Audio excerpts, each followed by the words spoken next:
Hi guys, welcome back to the channel. It's Kimberly Cox, Magical Mommy Spot, and today is day 13 of Vlogtober. So we skipped 10 and 11, yeah, and then we picked it back up yesterday.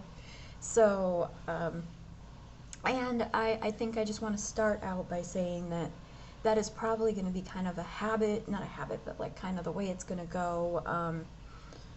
I will probably skip at least one more set of a couple of days in Vlogtober, and I think I am working hard on this getting back on the wagon when I fall off. That I think is kind of what this Vlogtober is teaching me, that it is okay for me to not do all the things all the time. And that if I need to take a break, that is perfectly fine, and I can take a break and we can get back on the wagon and we're good. So today, again, I had like a whole thing laid out. My calendar was completely like everything laid out for what I was going to do every single day. And there's been some stuff that it's just kind of like I don't know if I want to do that. I don't know if this is the right time for that. I don't feel it. And so there are some videos that you will not see. Okay? And you'll see them eventually. We'll get to them. But there are some stuff that's just not going to happen probably at all this month. So today what I wanted to talk about is, this is one of the ones that I do have scheduled. I did not obviously pre-record this. This is recorded at 8:24 my time, Wednesday morning, Wednesday, October 13th. So you're getting this about as live as it comes. So I just wanted to take some time and talk about, you know, they say it takes a village to raise kids. And especially when you have kids with high and special needs, they say, you know, okay, it takes an even bigger village. So what do you do when you don't have a big village? And that is something that I have had to face and work through in the last 3 years. And it becomes increasingly difficult and freeing at the same time when, you know, there are days, and I have my good days and I have my bad days, and there are days when I am completely excited and thrilled and let's go and, you know, we've got this. And then there are days when I am like, oh holy heck, what did I get myself into? Like, yeah, no. And I think that one of the main things that has gotten me through this time period is realizing that everybody has a different definition of what a village is. And there are lots of resources and people, and there's just lots of stuff out there to help you. You just have to use it to the best of your situation. So there are people who I know who have all of the respite workers and all of the, you know, this thing and that thing and this therapy and that therapy.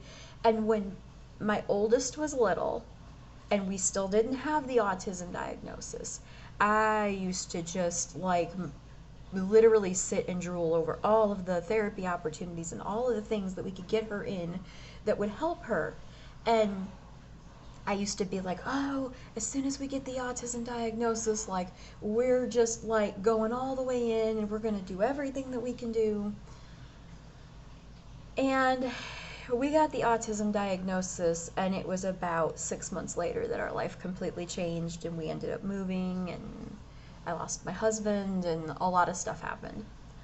So it was very difficult, to say the least, to work through that,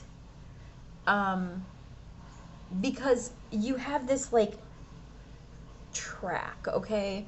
And I can remember when we actually officially got her autism diagnosis, you know, I have been saying, you can see it, you can see it, it's there, it's there, it's there, for like 2-3 years before that. And everybody was telling me, oh, she's just developmentally, you know, delayed. It has nothing to do with autism. You're reading too much into it. And then when she got the diagnosis, then everybody came back on me about how I fought too hard for it. Of course, somebody's going to eventually see your point of view. Somebody's going to give you that diagnosis. Like, you know, if you just keep going, you'll find what you want. And then that made me, of course, feel like I was, you know, not being a good parent, and you know, just like maybe I wanted that to happen or something, and that's not the case at all. I mean, obviously, I think those of us who have a child that's on the spectrum realize that like they are amazing children, and their souls are so far advanced in some ways, and that is amazing. But there's a lot of work that goes into it, and there's a lot of trial and error, and there's a lot of heartache, and there's a lot of grief, and there's a lot of frustration, and at the same time there's a lot of joy, and there's a lot of celebration, and there's a lot of, you know, being grateful to be given this path, but I wouldn't choose it. And I think that that's the point. We don't go into this choosing this path. This path chooses us, and we work it to the best of our ability at that point. And, you know, I can remember, and these are all my opinions. I need to put that out there because this is very controversial stuff, and I don't want to make anybody feel bad. This is my opinion for my family, and this is how I see things, and then I'm going to give you guys also some tips on how I handle stuff. So I can remember, like, the first thought in my head was, I got to do ABA. Like, ABA has to happen. She needs it. Like, and there was one very big reason we needed ABA. It was because there was a potty training issue. And I thought if I could just get her somewhere where, you know, it's somebody's job to sit with her for, you know, 6-7 hours a day, whatever, and work with her on stuff, she's going to pick it up faster than me trying to run a business and, you know, deal with my kids and my family and cook and clean and, you know, all that kind of stuff on top of one-on-one with her trying to get her to potty train. I was like, if I could just, you know, because she's that child that just needs that constant one-on-one supervision when you're trying to teach her something, you know, like that.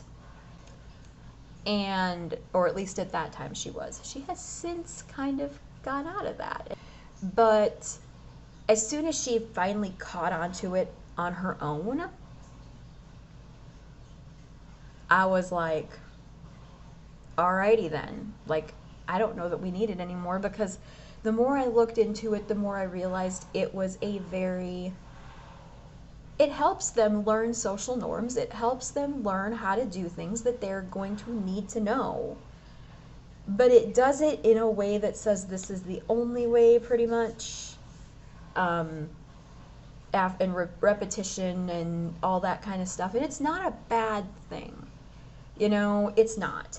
It's just, in my way of looking at it, it felt very forced and very closed-minded in the way of, okay, we can't think outside the box and figure out another way to do this that's maybe more appealing to you. It's like, these are the protocol that we use to do this, and you're going to do this, and, you know, then you'll get rewarded for it, but this is what we're going to do.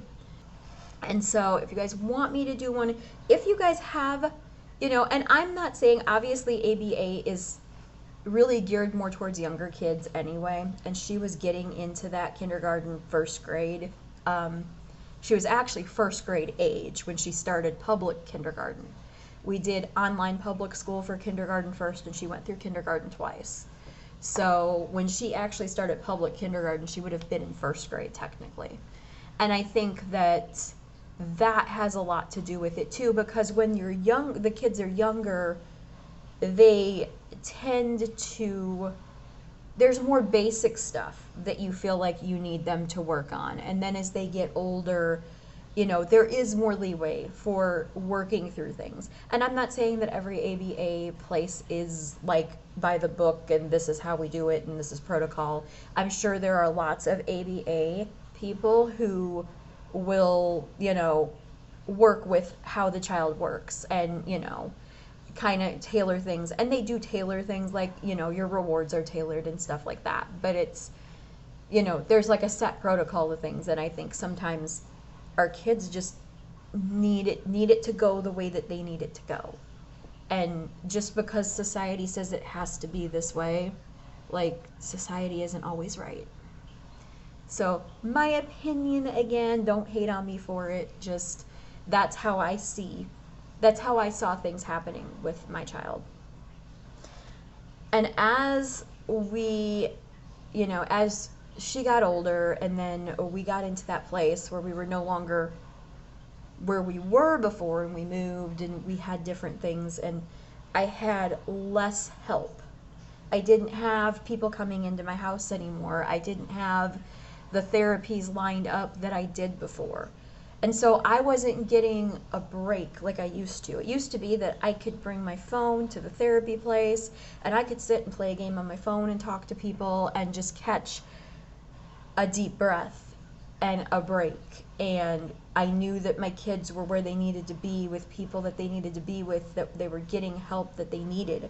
And we even had my youngest in, we had her in occupational therapy, I think it was, and physical therapy for a while because of the way she was walking. So, like, as we were doing that kind of stuff, I would get a little bit of a break, and we got them where they were both going at the same time, and it was beautiful. And then that all kind of went away, and they were kind of always with me. And then the school situation, which, again, school is a whole other ball game. And if you guys want to hear our public school story, drop it in the comments below. I would be more than happy to talk about that.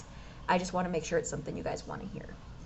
So we had that situation, and then, like, we moved, and like I said, it was just pretty much me. I had people who would come over and help me once in a while. Well, I won't say once in a while. They were there quite a bit. But I think in my mind, it wasn't their job to do that. And so while I appreciated it and I would take them up on it, I never expected it. When you have a scheduled person who comes in once a week or twice a week, or you have 3 different therapists coming in once a week, you look at that time and you're like, okay, that is the time that I can, like, take a breath. There's somebody else, even if I have to be in the room, even if I have to be present for it, I don't have to feel alone in those times, because there's someone else who is obviously here because there is a reason for them to be here, and they are seeing what I am seeing, and it makes me feel a little less crazy. And then when it's just you, or you and a couple of people, whatever, and you're trying to maneuver through this crazy situation that is, you know, special needs, and you don't know whether you're right or wrong, and you're questioning yourself, and then you don't have that village. All of those people are not in place to help you. It can get very frustrating, and quick, fast, and in a hurry, you can feel very alone, you can feel very isolated, and you can get very depressed.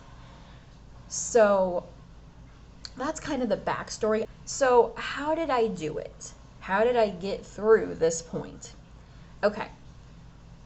For one, you need a very good understanding of what is important to you and what is fluff and noise.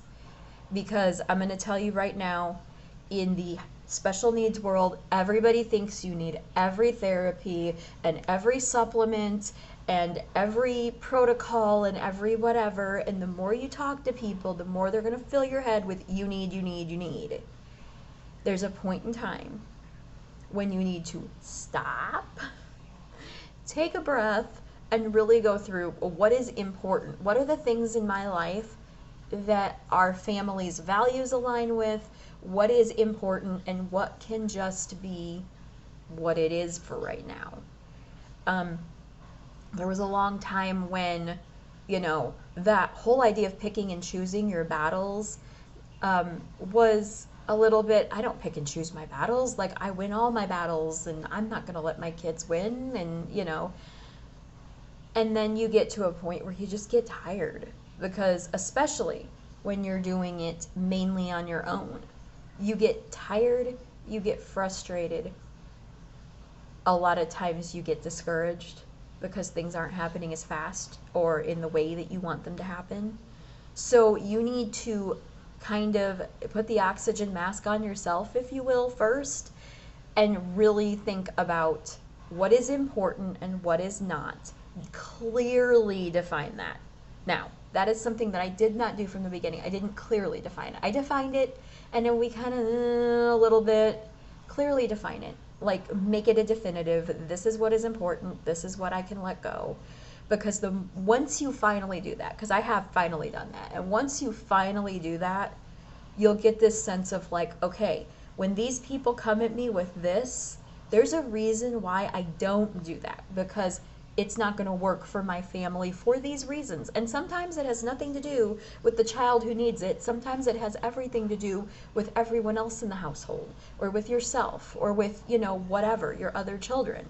Because they, for sure, your special needs child is not the only one in the situation, because you are part of it too. And your mental health matters. Your feelings, your desires do matter. You were not given this child to walk this path to deny yourself everything you ever wanted for the rest of your life. That is not how this works. And those of you who are still struggling with that idea, like, send me an email. My email is on there. Like, send me an email and let's talk. Because if you're struggling with this idea that, oh my goodness, like, my life is now over and I'm never going to have my own life again, like, no. We need to get you to a place where you can enjoy your life and where everybody works together. Because it is possible. It takes some planning, and it takes some work, and it takes some trial and error, but it is possible. So, clearly define that. The next thing I want you to do is self-care. Make self-care a priority. Like, make it a priority. Block that time out. Lock the door if you have to. Whatever you have to do to make that in stone a priority, you have to fill your cup up before you can give to other people. And especially in a small village where you don't have a lot of people that are constantly, encouraging you and giving you, filling your cup up for you, you have to fill it up yourself. You have to do things that make you happy. You have to find those little things, even if it's, okay, I really want to read.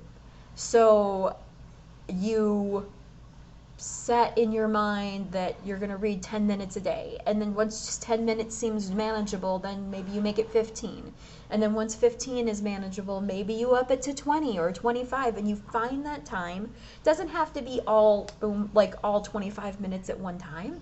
It could be 10 minutes when you first wake up and 10 minutes before you go to bed, and you have 20 minutes right there that you got to do something that you really enjoy doing that is filling your cup up. Another part of self-care is making sure that you're getting enough nutrition and enough exercise into your life. And that isn't always easy. And sometimes we find ourselves in a place where we do really good for a while, and then we have a season where things get crazy and we just kind of fall off that wagon. And it's just really important to get yourself back on the wagon. Because when you're back on the wagon and when you're getting your physical exercise, you're going to get more endorphins, which are going to help you be in a better mood, which is going to help you handle stuff better. You're taking care of your body. You are being a good example to your children and teaching them that it is important to take care of your body. And let's face it, a lot of times, especially if you're dealing with autism, which I know a lot of my followers have kids that deal with autism, and if you have a child with autism, then they're going to mimic a lot of the stuff that you do. It's just what their brain does. It copies. And so if they're going to mimic it, we should be displaying, good examples of habits for them to mimic. So that is another tip, is to make sure you're like, the self-care is things that you want, and also it is not just things that you want, but like things that you want to do and hobbies and things that fill you up, but also that self-care of, making sure you're getting proper nutrition and exercise, and that you are working, like calming your mind to some extent, because we all know that things can get crazy.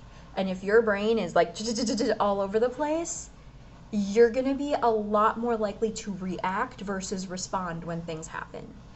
And that's a big deal, because once you learn how to respond versus react, it's a game changer. So everybody stays calm.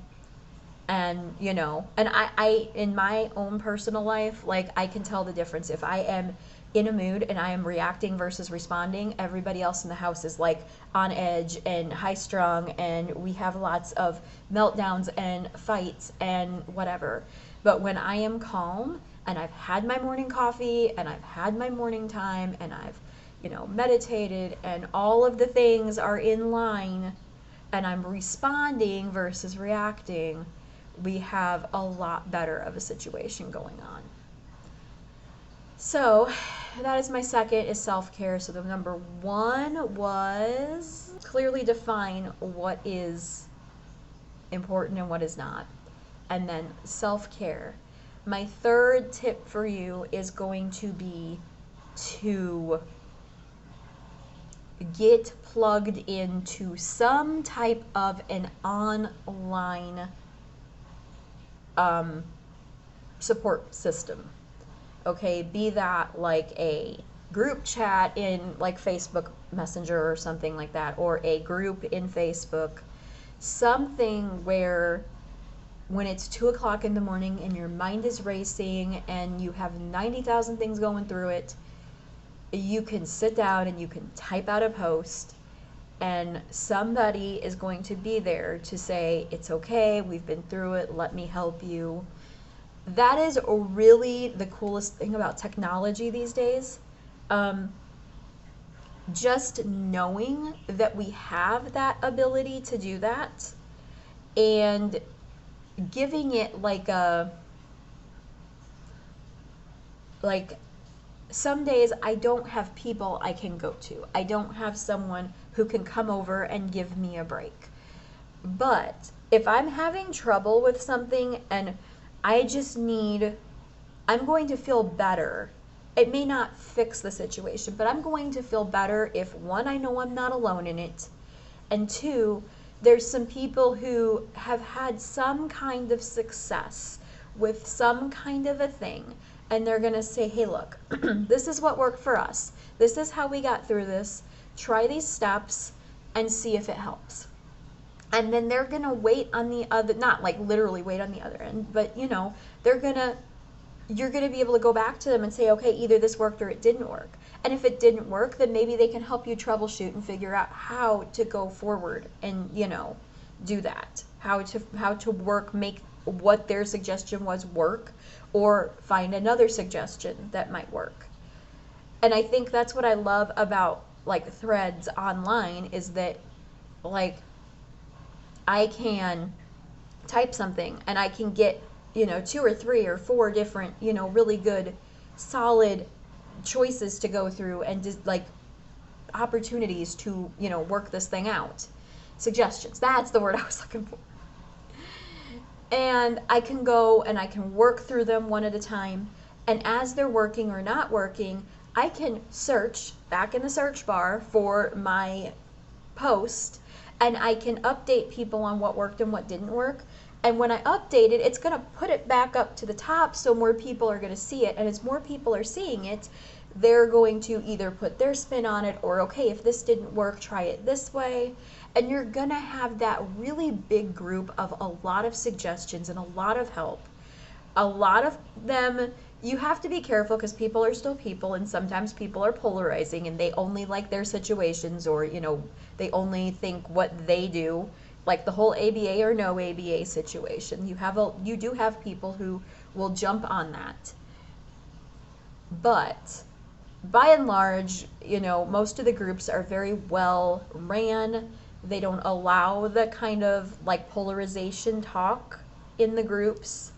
And if you find one that is not like that, then I suggest going and finding one that, like, in the rules it talks about, like, you can suggest, but do not push your opinion and things like that. So they do have ones that are like that.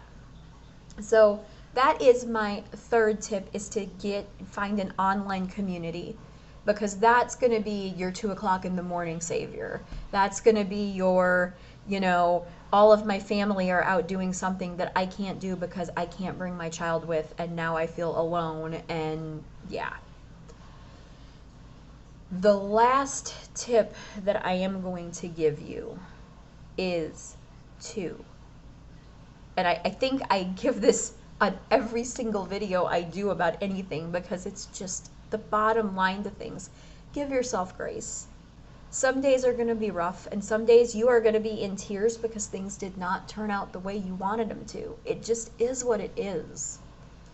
And, getting through this with a smaller village is more difficult than people who have all of the supports in place and all of the things. And I'm not saying that, your life is harder or their life is harder. Everybody's life is equally hard in their own right. Whether you have the village or don't have the village, this particular video, you don't have the village. Because I think when you do have the village, you do have more options. So if you have the village, that is amazing and awesome, and we love you. We're not trying to exclude you at all. And maybe you will still find that these tips help, because I think these are like special needs tips in general. I just think that sometimes when we don't have the supports or as many supports in place, it's harder for us to remember these things, and it's harder for us to put them into practice because we tend to get like overloaded with everything. So if we're clearly deciding what is important and what is not, and we're taking care of ourselves, and we have that online community that we're going into, that we're able to be a part of, which I incidentally do have a community. If you are looking for one, I will drop the link in the description. It's kind of been a little dormant for a while, but I could probably bring it back. We get some people in there who want to be in there. I love moderating things like that, so that is not a problem for me. Oh, give yourself grace. What I always say. Now, but in the fourth one of giving yourself grace, and just knowing that it's not always going to work out the way you want it to. Life isn't always perfect. And if we can just like take a breath and realize that life isn't always perfect, it's not always going to work out the exact way we want it to, and it's okay.